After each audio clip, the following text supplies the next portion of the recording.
Hi, I'm Saida Garrett, co-writer of Michael Jackson's Man in the Mirror, and you're listening to Rainbow Country with Mr. Mark Tara.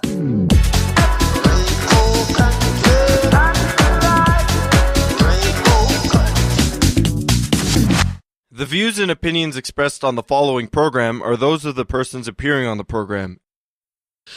Today on Rainbow Country, the personal story of Michael Cavan, who joins me to spill some tea, so to speak, about surviving sexual abuse, opening America's first LGBT-themed restaurant, and more. All that in episode 433, so stay tuned for Gay Talk Radio right here on Rainbow Country.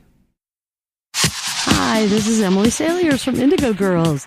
Hey everyone, this is Chris Harder, porn star, burlesque performer, and the creator of Porn to Be a Star. You're listening to Rainbow Country with Mark Tara.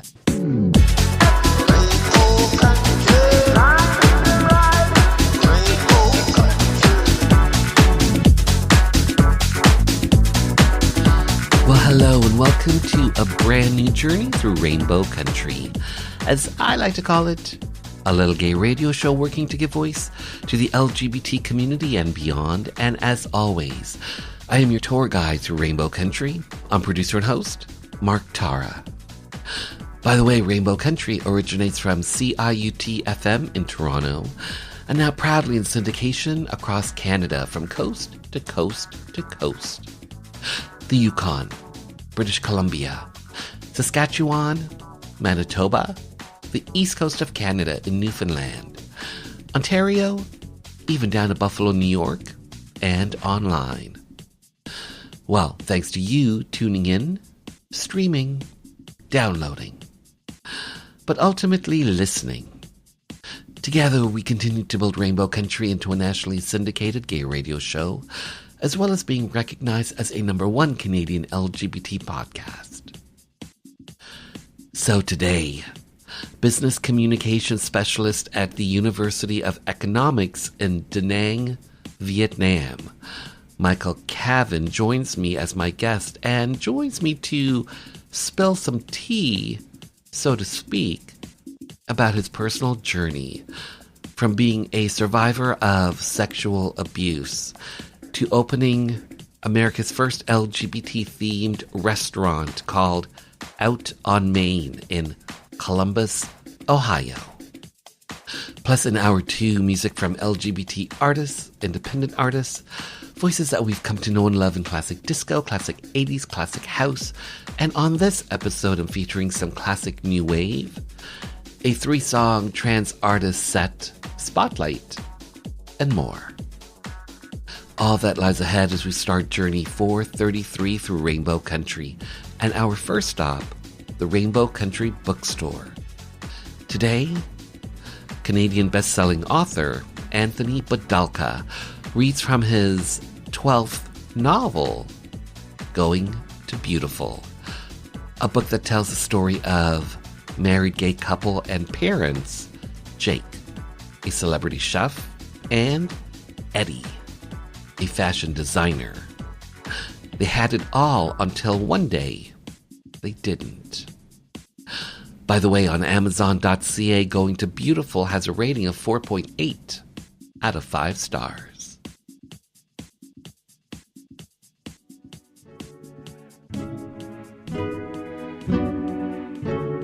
Probably one of the most horrific things imaginable had befallen me. I'd been struck down with a man cold. So I was holed up in the guest bedroom of the home I share with my husband Eddie and beloved French bulldog Lulu. I heard a faint tap, tap, tap on the bedroom door before it inched open. This let in blazing shafts of cornea-torching hellfire, also known as dim lighting from the hallway. Now, despite mentioning the hellfire thing in what was probably an unkind way, Eddie came in anyway. He gently lowered himself onto the edge of the bed and expressed concern. Lulu was markedly less empathetic. Eddie rubbed my arm.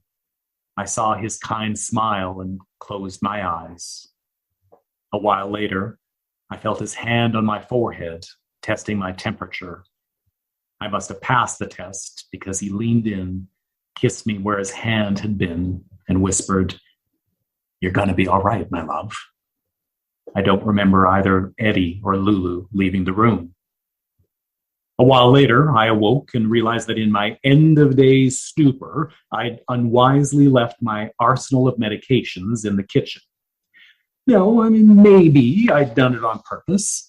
A heap of pills was sure to elicit sympathy and vigilance. They might even inspire Eddie to stock the fridge with mint chocolate ice cream for when I needed it as life-saving sustenance. I tightened a blanket around me for the lengthy journey to the kitchen. I was not convinced I'd make it. Halfway there, I fell against a floor-to-ceiling window, luxuriating in the coolness of the glass against my sizzling cheek. I considered stripping down and plastering my naked body against the pane, but just the thought set my teeth to chattering. If I was going to make it back to bed before daybreak, I knew I had to keep going. In the kitchen, I found my stash of meds, swallowed some, downed 2 glasses of water, checked the freezer for mint chocolate. Disappointed, I set out on my return death march, propelled only by the promise of a warm bed. That was when I noticed it. A flickering light. The flickering light was coming from the other side of the sliding glass door that separates the living room from our expansive outdoor terrace. I took a shaky step towards the light. Wait a second. Isn't that what happens when you're dying? Was I dying?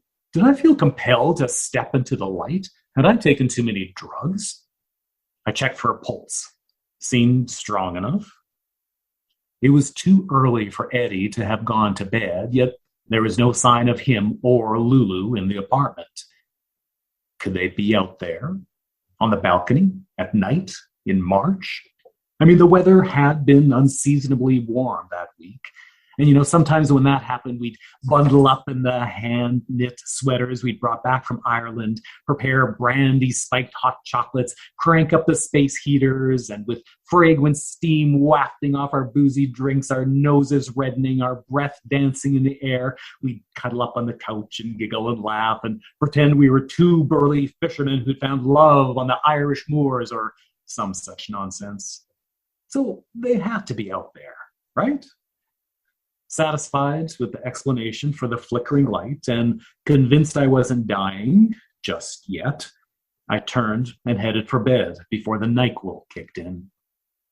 I was halfway down the hallway when that itty bit of rationality that still lurked in my congested head told me to stop. Eddie would be worried about me. He was sweet that way. As a good husband, I should poke my head outside and announce my status as still breathing. I owed him that much, even if he hadn't brought me the ice cream. With the blanket wound tightly about me, I did a geisha walk from hallway to balcony door. The first thing I noticed through the glass was Lulu, frantically pawing at it.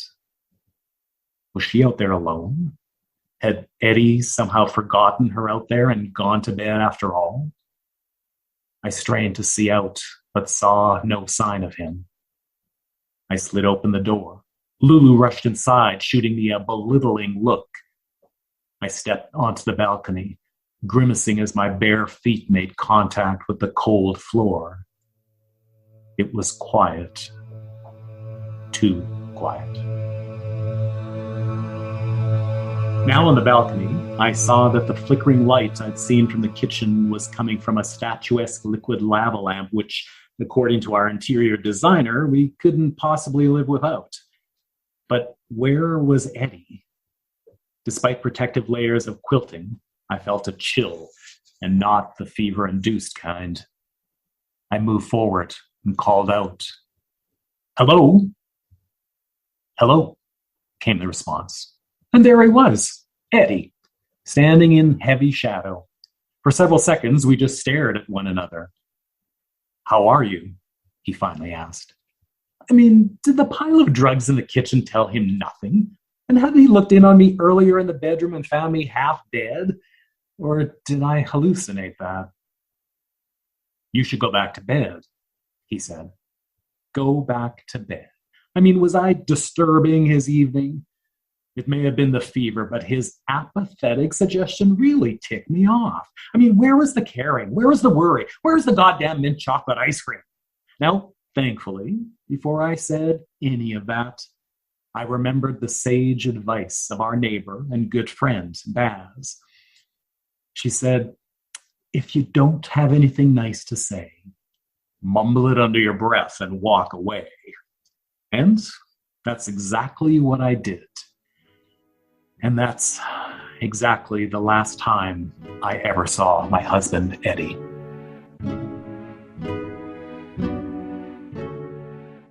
In the 60s, before the internet, to find each other, queer people needed to actually get together in real space and real time.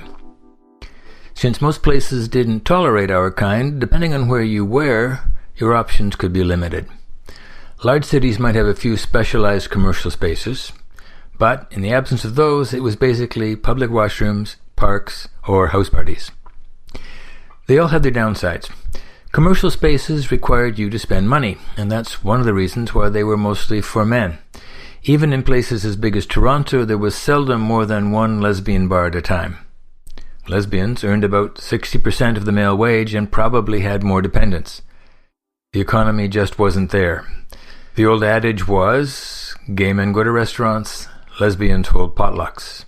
Washrooms in parks were also pretty much boys only and could be dangerous, plus parks in the Canadian winter, not so good. You could freeze your willy off.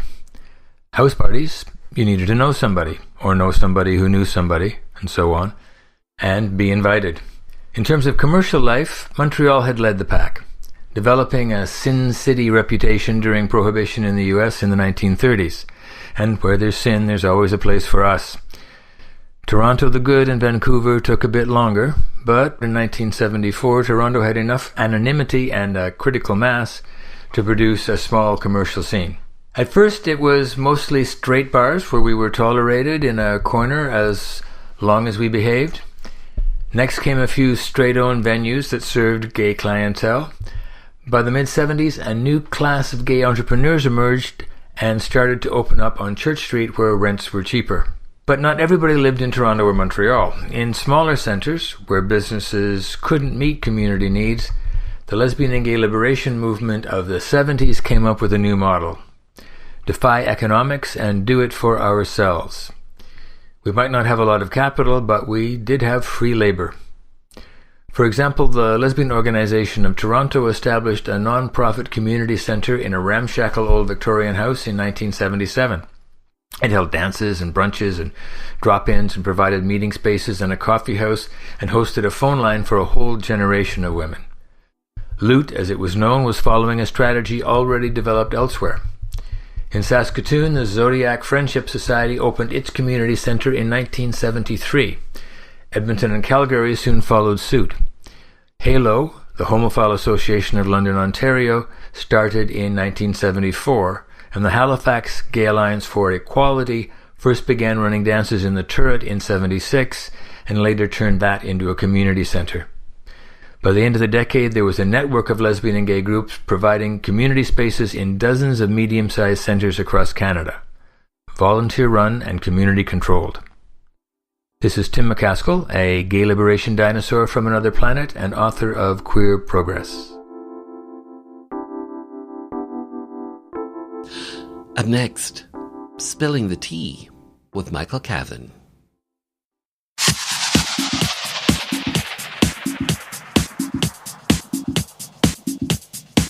Hi, everybody. This is Gino Vanelli. You're listening to Rainbow Country with Mark Tara.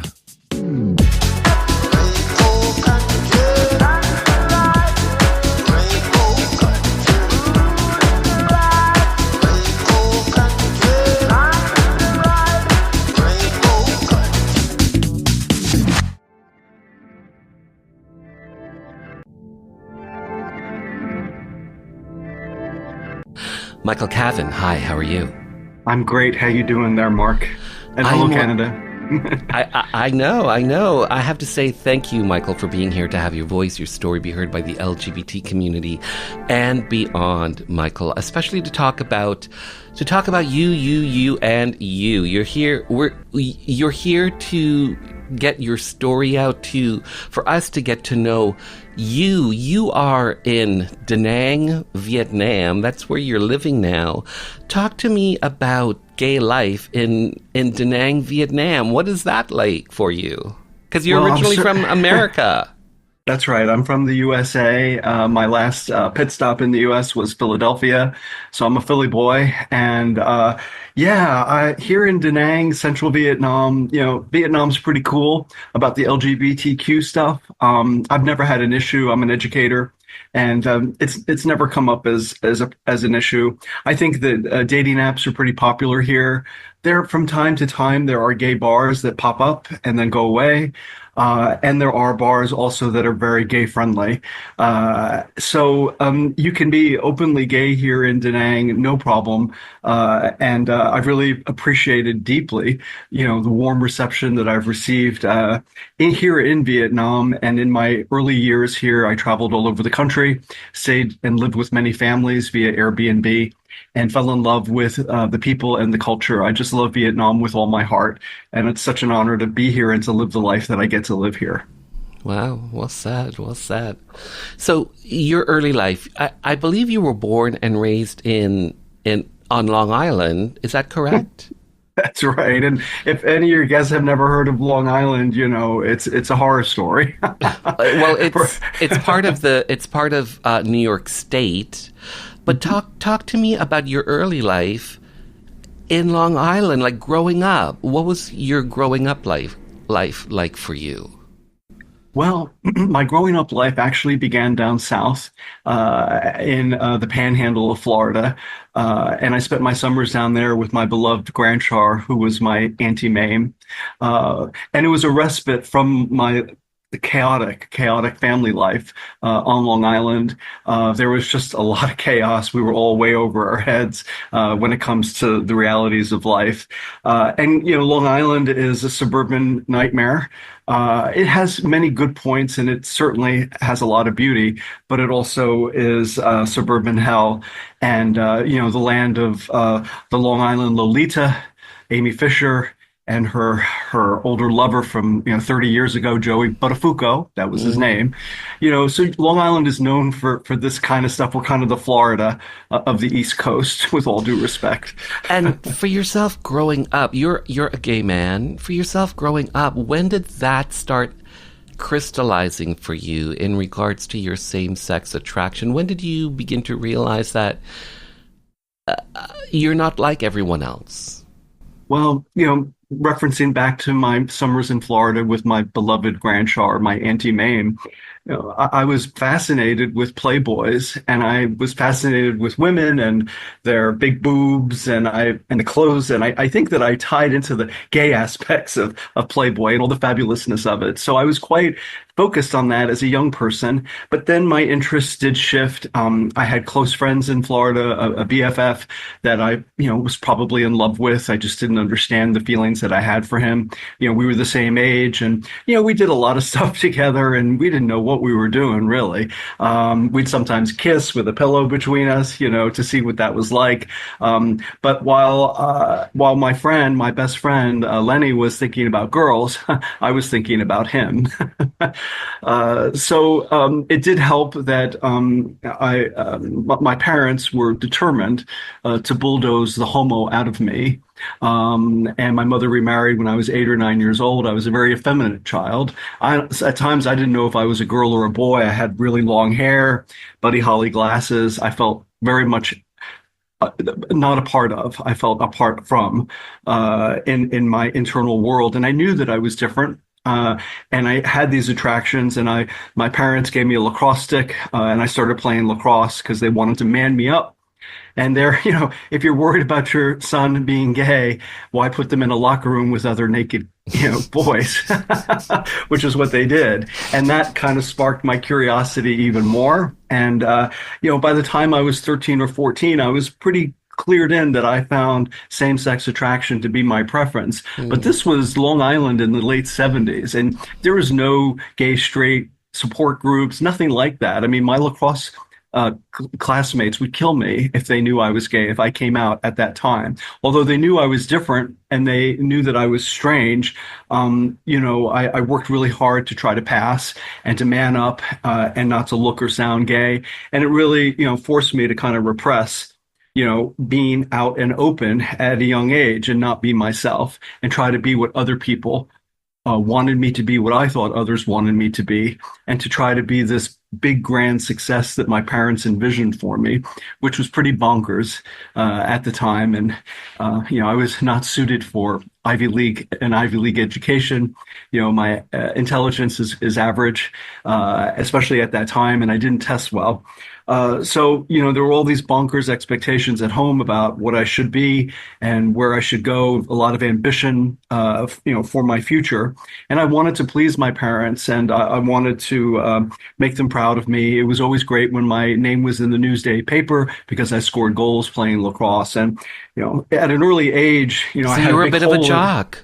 Oh, I was. I played lacrosse, and I was a star lacrosse player on Long Island. I mean, I was very good. I played other sports, but in basketball you have to be tall, football you have to be big. But with lacrosse you can be any size, and I was a small guy back then, and I could move fast, and I was very good with the lacrosse stick. And so I learned about teamwork. I learned about camaraderie, and we had some fine moments, our team. And by the time we were juniors and seniors, we knew we were an organism. I mean, we knew where each of us was going to be on the field 3 seconds before they got there. So, I could time my passes and my assists, and I loved scoring assists because it meant my teammate got to score the goal. And so as much as I was uncomfortable playing lacrosse and being in sports, it did teach me about competitiveness, sportsmanship, and teamwork. So at what point did you start getting the call and the interest to visit Manhattan? Was that in high school that you started to go to Manhattan? Because then you became a whole other person. I did, yeah. My understanding is that you ended up working. I did. I worked the streets. Early on, I found that, having sex kind of filled the hole inside, for a while. And I was a hottie back then. I wasn't a supermodel, but I was easy on the eyes. Most people would agree. So I did pretty well, when it comes to, meeting people. And in Manhattan, I found pretty quickly that I had some star quality, and I discovered these hustler bars. Notorious ones. Probably one of the most notorious is Rounds. It was, I think, at 53rd and 3rd or somewhere on the east side. And I discovered these bars, and I discovered that, I could sashay around. I got lots of attention. Older, wealthier men bought me drinks. They'd buy me clothes and dinners. And I loved the attention, and I loved being adored. I loved sashaying around and showing off. And, I felt like I didn't see myself as a prostitute or an escort because I didn't accept money. I was not exchanging money for my time. I was more into the adoration and the gifts that these older men would give me and the affirmation that I would receive from them. That's where I was getting my worth. And of course, drugs was a big deal back then. And so, if you had drugs, I was your friend. And, look, this was 40 years ago, and I can talk about this now. I've done lots of therapy. I've forgiven myself for that stuff. And I look back on it now and smile because, I did get to live through a very interesting time in New York City where, you could go in to the city at 6 p.m., hang out on the east side, have some nice man buy me dinner, then continue the evening, go score some drugs somewhere, hit Studio 54 or Xenon, get more drugs, meet more people. And then at 3 a.m. wind up at Crisco Disco, which was an after hours bar, as well as other after hours bars, and where drugs were openly used. In the VIP room, celebrities, the whole thing. I mean, I was swept away in this this very glamorous, interesting life. I had a triest with Steve Rubell, who was the owner of Studio 54. I got around. And I wanted to meet interesting people, influential people, people who'd become celebrities. I talked to a lot of folks about their experiences, and I was very curious, and I wanted to chart my own path. I didn't know that I was making choices that, would eventually, become part of my history, and a well-known part of my history. Did you end up going to Studio 54 then? Oh, absolutely. I was at Studio 54. It was after it reopened. So, I would read about 54 in the New York Post, page 6, read about all these celebrities in the late 70s when I was a teenager, read about it and dream about going to Studio 54. And then when I was old enough and I discovered New York City, I would go and I would stand out by the rope, and I did that a few nights. Never didn't get in. And then eventually Mark Beinecke, the door person, I guess, decided he liked me, and I got on his good list, and he admitted me. And then from then on, I was always admitted when I approached the rope there at Studio 54. And one thing that Studio 54 did was it had these very exciting gay nights on Sunday nights, and there would be thousands of gay men dancing in unison, and it was thrilling for this 19-year-old to see so many gay people together dancing in this environment. It really just was thrilling. And I enjoyed, and I joined in, and, I had some really fantastic experiences at 54 and at those after hours clubs. And I'm glad I got to experience it. I'm glad I survived. I'm glad I was too afraid to go into those back rooms. I'd see people going into these back rooms and not coming out, and I just sit there and drink and watch. And thankfully I was scared, and maybe that saved me. I don't know. But I was very lucky. I was very lucky that I survived all of that. Within a few years, AIDS, was happening, and acquaintances were dying, people were dying. It happened very fast, and it was shocking at the time. And we all kind of we changed our behaviors sexually so that we could survive. And I survived. I'm one of the lucky ones. I don't know why, but I did. And here I am now at 60, telling the tale.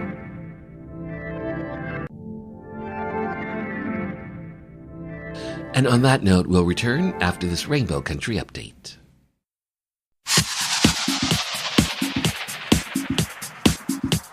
Hi, I'm Paul Poirier, Canadian champion in ice dance and 3-time Olympian, and you're listening to Rainbow Country with Mark Terra.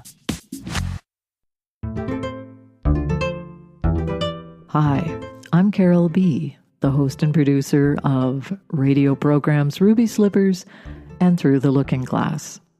In many parts of the world, one will be excluded or even persecuted just for being gay. And so it's so very important to have a program like Rainbow Country, whose mandate is to provide a platform for the LGBT community to have a voice, share ideas, and promote inclusiveness. Through thought-provoking interviews, review of cultural events, and music, your host and producer, Mark Terra, showcases the very best the LGBT community has to offer. Rainbow Country, 2 hours well spent.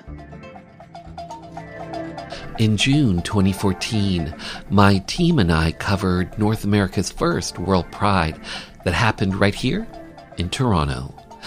The footage that we captured recently got turned into a documentary that's out right now. A Different Kind of Love is the name of the film, and available on Out TV and Out TV Proud, which is also available on Apple TV, Amazon Prime Video, and other streaming platforms. I hope you'll take a little time to check it out. A Different Kind of Love. So in June this year, I won the Out Loud Best in LGBT Radio Programming from the NCRA, the National Community Radio Association. I received that award for my episode on Operation Soap, the bathhouse raids that took place in Toronto, February 5th, 1981. So, if you think what I'm doing here on Rainbow Country, a little gay radio show working to give voice to the LGBT community and beyond, heard on broadcast radio, streaming, as well as available as an edited podcast. If you think what I'm doing here is worthwhile, I hope you'll consider making a donation to this very outlet you are tuned to. If you happen to be listening to the edited podcast, I hope you'll consider making a donation to an outlet that does carry Rainbow Country. How can you do that? Simple. Simply head over to marktara.ca, new URL, marktara.ca, and hit the donations banner, because that's where you'll find all the outlets that carry Rainbow Country. A little gay radio show working to give voice to the LGBT community and beyond. Have your voice, have your support be heard. Hi, my name is Joanne Vanicola, and I'm an actor and a writer, and I was first on Rainbow Country with Mark Tara on discussing the massacre at Pulse Club in Orlando. I realized how important it was for our community to have a radio station, specifically for our issues, to talk about people in the LGBTQ community and to provide an outlet for our stories, to discuss our politics, culture, and give voice to the issues that matter to us. And of course our artists and the things that we do globally, and talk about culture. And without people like Mark Tara providing a space for this with a radio show like this, then we wouldn't have that voice. So support, tune in. Thank you.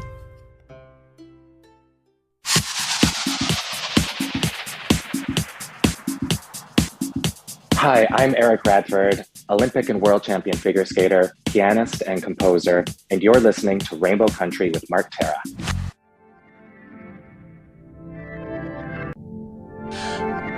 So Michael Cavan, we're here. We're talking about you getting to know your life's story to a certain degree. So you're growing up on Long Island. You're working it in Manhattan, and at some point, you end up moving to Tampa, Florida, where where you end up meeting Frank Cavan. A gay business mogul, a gay business owner, had a number of gay bars and restaurants. And the two of you end up having a relationship. He ends up adopting you, and you guys end up moving to, I believe, Houston, Texas. Dallas, Texas. So here's the question. How did the two of you originally meet? How did you originally meet your daddy with benefits, Frank Cavan? Yes, we did have a father-son relationship with benefits. We met on the 4th of July, 1983. And I had left Long Island, I had left New York, and I was destitute. I had no money. I was sleeping on couches. For all intents and purposes, I was homeless. And I had really no prospects for the future. Family members that were supportive had cut me off. And so I went down to Florida to live with an aunt, wound up in Tampa.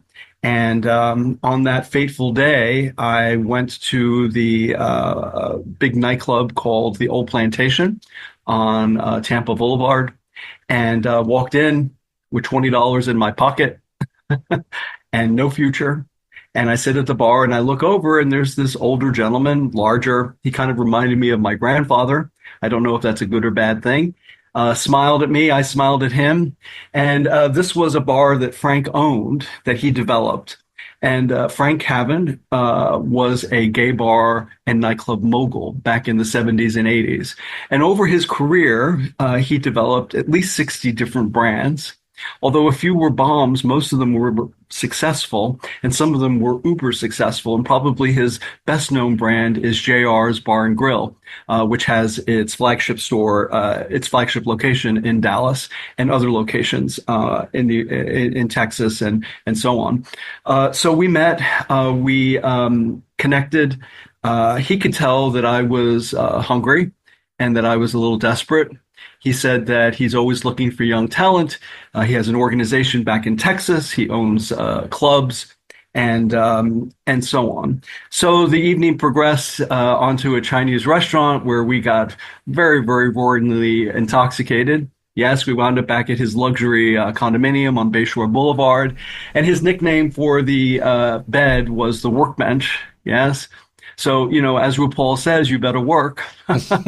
So, I was 20-year-old. I got to work. I knew what to do. I was no stranger to old men's bodies. and I knew what to do. And we connected. And you would think that this was a, transactional situation, but there was an emotional connection with me and Frank. And we did pull each other up. I did move to Dallas the following week where he had, 6 or 7 different clubs that he was actively operating. Yes. And I went really from rags to riches overnight, from being destitute to living in his penthouse apartment in the sky and becoming, the topic of gossip and criticism by the community in Dallas. I was told right to my face, we see you as a concubine, as a whore. When I was on Frank's arm, we go into his clubs. There was always a parting of the waves whenever Frank entered his clubs. And I'd be on his arm and people would laugh and snicker and point at me. And there were a few looks of admiration, but for the most part, welcome to the world of vicious Dallas queens. How long were you? Of which I became one. How long Yes. were you guys together for? Ultimately, Well, we met in '80s. We met in '83. Yes, and unlike the other young men in Frank's life, I really didn't want a car. I didn't want a bar. I wanted an education. Yes. So, and I was the first young man in his life that wanted an education. Everybody else wanted other things, and I wanted an education. So I quickly enrolled at SMU, Southern Methodist University in Dallas, also known as Send Money Urgently. Even back then, it was quite expensive. And I began education, and I began working for his firm, Cabin Enterprises, in Dallas doing PR. And I was living with Frank. And the following year, we wanted to find a way, or let's be clear here. I wanted to find a way to have a legal connection. And I said, Frank, how about if you adopt me and I become your son, your legal son? And back then, that was one way. It was neither common or uncommon, but it did happen that same-sex couples would adopt each other legally as adults. As a way to have a legal connection, it was our form of gay marriage at the time. And so we did that, and we were in the courtroom with the judge and these kids and their parents and cakes and balloons, and there's Frank and I, and the judge, looked at us and he says, "Okay, I'll grant your adoption, but you don't have to sit on my lap," like the other kids were. So we all had a good laugh, and Frank and I hitched up via adoption, and things were moving along. But I had demons. I had inner monsters. I was born with alcohol in my breath. I come from many generations of alcoholics on both sides of my family. So, I was born alcoholic. So the moment I took a drink, I was home. Okay. Add to that drugs. And now in Dallas, add to the fact that I had lots of money, access to lots of money. So, I developed an ulterior life. Partying, drinking. Frank would be traveling, and I would be partying with, questionable people in questionable situations at these fancy places, fancy restaurants, with my limousine waiting and drama. I was like a gay Tony Montana, from the Al Pacino movie. I was like a gay Tony Montana there, and with my entourage. And eventually, I bottomed out, and I wound up in treatment there in Dallas. Worried calls to Frank, who was, in Florida at the time. And he said he would support my treatment. He did come visit me during family week when I was in treatment. And, one of the things the counselor said was, if you guys are going to make it, you kind of need to move away from father-son with benefits and just be father-son. And Michael, move out of the condo, move out of the luxury penthouse in the sky, move onto campus and move toward a more normal, less chaotic life. And we took the counselor's advice seriously. We did that with tears. And then Frank and I transitioned into a father-son relationship. He was rooting for me. I was continuing my education. I was traveling to Europe. And we eventually ended the intimacy part of our relationship, but we maintained an emotional intimacy as father-son. And he did, find other partners. I found other partners as well, but we stayed connected. And after I returned, I did a couple of international study trips. And when I returned from Russia in 1985, he said to me, Michael, you're studying theater at SMU. I need you to be my heir. I need you to learn this business. I need you to not be learning how to be a ballerina, he said, but to become a business person. So I took what he said seriously. We had identified a location in Washington, D.C. We had been going to Washington frequently. Frank was a Republican, and he was a major donor for the Republican Party. We went to the White House multiple times. Met President Reagan at the time, Vice President Bush. I've got pictures of Frank with these people. I've got receipts to back all this up on my website, michaelcavan.com. Plug. And so we had this really interesting life. And back then there was no internet. So although the Republican Party initially probably didn't know much about Frank. Eventually they learned and they took the money. They didn't care. They were happy to take our money, happy to take the gay bar money back then. So, he suggested when I got back that I run a JR's branch in Washington, D.C. We'd been going to Washington. We'd found a location and I said, okay, I'll run it. And I took a year off from school. And 2 weeks into it, Frank had a stroke. And he became fairly incapacitated, very reliant on the people around him. Yes. And you can imagine that everyone's vying for Frank's attention. He kind of manipulated people to be loyal to him and to hate each other in his organization, divide and conquer and all that business. But he became, our relationship changed dramatically. And he really was never able to appreciate, because of cognitive issues, what I was accomplishing in Washington. And there were other nefarious characters involved in this whole gay bar intrigue and drama. And I write in detail about this soap opera.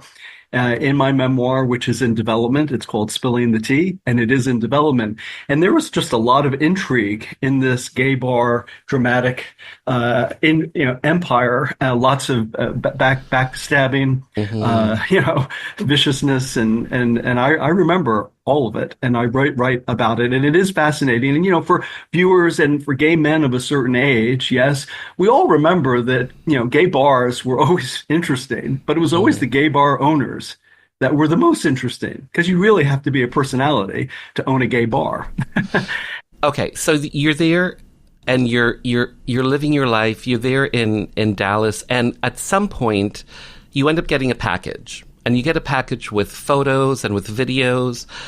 And this package that you end up getting contains images of yourself and videos and all this sort of stuff. And it's from your former high school, I believe, music teacher, Larry Lane Bateman. That's right, drama teacher. Your drama teacher. And let's circle back to your time on Long Island. And in a nutshell, what happened between yourself and your drama teacher? Okay. Well, I took a speech class from Doc Bateman. We called him Doc Bateman. He was beloved. I mean, we loved him. We looked up to him. We worshiped him. His students. I took a speech class when I was 15 from him. And he was very complimentary, wrote me great notes, high grades. And he was really the first male teacher at North Shore High School, where I went to school, that I really connected with. The other male teachers, for the most part, didn't like me. But I connected with Larry Lane Bateman. I did well in his course. I didn't know that all that attention he was giving me at 15 was grooming. Yes. And then I would spend time with him during the lunch hour. He had hall duty, and I would sit and chat with him. And he seemed interested in my chaotic home life. Yes, I talked about the challenges of my parents and their insanity, their war of the roses. He seemed very concerned. And when I would look into his eyes and see his concern, I had a sense that this man has some answers for me about who I am. I didn't know, and I couldn't articulate it, but there was something that I felt connected to him. And then the following year, he suggested during one of our meetings at Hall Duty, when he was on Hall Duty, that, hey, he said, hey, let's do an away from school video project. I think you've got talent. You're a great actor. And I'd like to make a video of you, and we can do it at my off-campus home. That's what he suggested. But he said, don't tell anybody because we don't want anyone to get jealous. Keep it between us. And I readily agreed. I eagerly agreed. It sounded really exciting. Video. I'm a great actor. My teacher, thinks I'm doing great, wants to spend time with me. I was very needy. Really, I ought to have had on my forehead a neon that said, needy boy from chaotic family, easy for the taking. So you guys end up making a video. You end up making a video, and you end up having a sexual relationship with this teacher, and he's essentially grooming you and taking advantage of you. Yes. And I didn't realize it. I mean, the scenario of the video project was that my character, a 16-year-old boy, returns home. He's been exposed at school as gay, and he returns home and has decided to kill himself. So a lot of the filming took place in a bathroom. He asked me to take off my clothes, sit in the bathtub, put tea on my arm, because when you put it in water, it looks like blood is coming out. Now, can you imagine that an adult did this scenario with such a bad ending for a gay person, which was very 1950s and 60s, yes, and suggested this scenario, and we did it. And he did, I was naked. He got me out of my clothes. Around his house, he had pockets of pornography, pornography magazines. He gave me alcohol. He gave me marijuana. We smoked marijuana. And he suggested, he said, Michael, I want to be the first man to make love to you. And he framed it that if we don't do this, he would not continue the relationship. That's how he framed it. So my sense is, if I did not consent and do this, I would lose him. But let's be clear, this was not his first time at the rodeo. Yes, he was using pornography, alcohol, cannabis, and poppers. Okay, showing me this pornography of kids my own age having sex. It was unbelievable for this 16-year-old to see these images that I fantasized about, to see them in real life. It was very stimulating. Ask any predator and they'll tell you that a 15 or 16-year-old boy is easy pickings, especially if you stimulate them. Yes. And especially if they are needy and vulnerable and want your attention. So ask any predator and he or she will tell you that. So we did that experience. I was quite out of it. And he said, I'd like to memorialize this by taking Polaroids of you. He took out a Polaroid camera. He said, you're so beautiful. You have such a beautiful body. Please let me take pictures of you. So he made sexually explicit Polaroids, which I agreed to. And throughout all of this, Mark, I assumed he was my friend. I assumed this was normal. I assumed that he was helping me. I assumed that he was the only person that could answer my questions, that he would be able to answer my questions about my emerging sexuality. Yes. And that he wanted only good things for me. After 3 or 4 weeks and a few more times together, and let's just be clear, I did fall in love with him. I did fall in love with him, and I fell in love with the notion of us living together and having a life together. Now, he is 25 years my senior. Okay, and I am a 16-year-old vulnerable kid with mixed emotions. It's a lot for a young person to take on these types of feelings. Mm-hmm. And it was not a level playing field. It was not a level playing field. But later on in your life, you end up being pivotal in getting him out of the education system. That's right. Right. So, yeah. Go ahead. Yeah. But that was, I guess, your way of ultimately standing up and saying enough with this ongoing abuse that this man was doing in the education system. So, well done to you for doing that. Again, I only have a handful of minutes with you. You mentioned earlier that you're working on your memoir, Spilling the Tea. Do you have any idea when this will come out? Will it be in 2025 or something? Yes, 2025. I'm doing what all budding authors do now is I'm getting my story out there. To be quite honest, it is expected by literary agents and prospective publishers that as an author, you have a following. So if your listeners want to help me, please go to my public Facebook page, Michael Cavan Writer, and follow me. That would help me a lot, because this is what I'm doing is I'm doing, other types of interviews and other types of coverage so that I can get my story out there. It is an interesting story. They say that, every memoir needs to have 3 great acts. We've talked about 2 of them. We haven't even gotten into the 3rd act, which was my co-founding of Out on Main Restaurant, which was the nation's first LGBTQ restaurant in Columbus, Ohio, 1996 to 2002. That's which the had third a lot story. of you had Ellen's mother would visit there. Ellen herself was there, including Eartha Kitt. That's right. Eartha Kitt, Grace Jones. Amazing. Grace Jones and Bruce Valanche, who was a recent guest of yours on your radio show. He was a visitor, and he left us, and whenever celebrities came, they would always leave us souvenirs and things, and he left us a script of a project that he was working on, and he signed it. He was a lot of fun. And Betty, at the time was doing activism. She was an ally. She was traveling all over the United States, and she'd be in Ohio once or twice a year. She'd always come to our restaurant, and she'd say, someday I'm going to bring Ellen. And we were like, yeah, bring Ellen. And on her 70th birthday, Betty was in town. Ellen was doing a show at the Palace Theater. And Ellen asked Betty, where do you want to go for your birthday dinner? And she says, I have the perfect place. So it was the first time as a restaurant owner that I actually had to be a bodyguard to kind of allow Ellen and her posse to have dinner because they were groupies and everything. But after dinner, they couldn't have been more gracious. And I toured Ellen around the restaurant, showed her all of our memorabilia and Elton John costume, Liberace, Melissa Etheridge guitar. And she said, Michael, I wanted to do something like this in LA. I wanted to do a gay cafe when I was first coming out. And this is kind of what I envisioned. So it is so interesting to have had such interesting wide experiences in this life that I've lived. And I'll have to say, as I have less than a minute with you, Michael Cavan, I have to say, thank you for sharing, just getting some insight into you and your amazing story. Thanks again for your time, and thanks again for being on the show. I really, truly appreciate this. Thank you for having me. Thank you, Mark. Thank you, Canada. I used to go to Montreal all the time for getaways, and from Columbus, it's only an hour and a half, and I loved it, and I do love Canada. So, love you, Canada.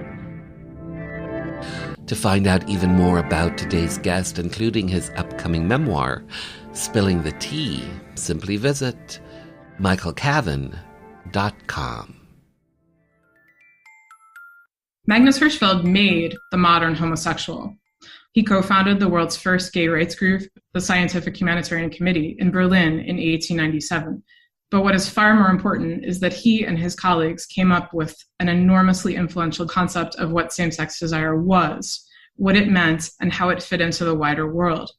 If you think homosexuality is an inborn quality that cannot be changed and has a biological root, but is not an illness, and if you think gay people are a sexual minority who are born that way and who deserve legal protections just as racial minorities do, you owe those ideas to Hirschfeld and a handful of others. He was among the first to articulate that conceptual model of what it means to be gay in print in 1896. We just heard professor, author, and historian of queer and trans politics, Lori Marhofer, reading from Racism and the Making of Gay Rights, a sexologist, his student, and the Empire of Queer Love, their powerful new gay history book, about the man who made the modern homosexual, a German physician and sexologist who died at the age of 67 in 1935. Magnus Hirschfeld. Bill 7. To ban discrimination in employment, government services, and housing, based on a person's sexual orientation, was up for a vote at Queen's Park. Most NDP and Liberal MPPs supported the bill, but without some progressive Conservative legislators backing, a divisive split could rack the province. 4 PCs decided to break party ranks to vote with their conscience and support Bill 7. Cabinet Minister and MPP Dennis Timbrell did it to show solidarity for his beloved brother, the well-known drag queen, Rusty Ryan. And for me, a gay politician who was not yet out, I had to take a stand. We were known as the Gang of Four. I'm former Cabinet Minister and MPP Phil Gillies. The date, December 2nd, 1986, when LGBT rights came to Ontario. And just like that, this little gay journey through Rainbow Country has come to an end. For the full 2-hour episode, simply head over to marktara.ca and hit the Archives banner. To keep up to date with the show, check out my socials at Mark Tara. The podcast is available on all major platforms. And finally, I want to take this time to thank you for taking your time to be with me. Remember, we are living in days of making dreams come true, so believe in yourself, and the world will believe in you.